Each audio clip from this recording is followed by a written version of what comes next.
ਭਰਾ ਆਏ ਹੋ, ਮੇਰੀਆਂ ਹਮਸ਼ੀਰਾ, ਮੇਰੀਆਂ ਮਾਵਾਂ ਜਿੰਨੀਆਂ ਆਈਆਂ ਨੇ, ਮੈਂ ਉਹਨਾਂ ਸਾਰਿਆਂ ਦਾ ਦਿਲ ਤੋਂ ਸ਼ੁਕਰੀਆ ਅਦਾ ਕਰਦਾ।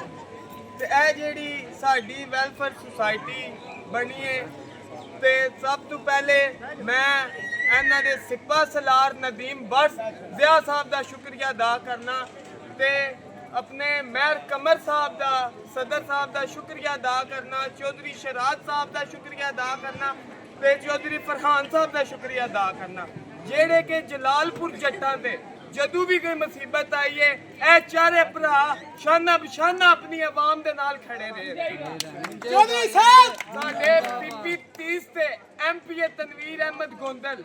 ਉਹਨਾਂ ਨੂੰ ਵੀ ਦੇਖਿਆ, ਉਹ ਵੀ ਆਪਣੀ ਆਵਾਮ ਦੇ ਨਾਲ ਸ਼ਾਨਾ ਬਸ਼ਾਨਾ ਖੜੇ ਰਹੇ ਨੇ, ਤੇ ਸਫਿਆਨ ਸਾਹਿਬ ਵੀ ਆਪਣੀ ਆਵਾਮ ਦੇ ਨਾਲ ਸ਼ਾਨਾ ਬਸ਼ਾਨਾ ਖੜੇ ਰਹੇ ਨੇ।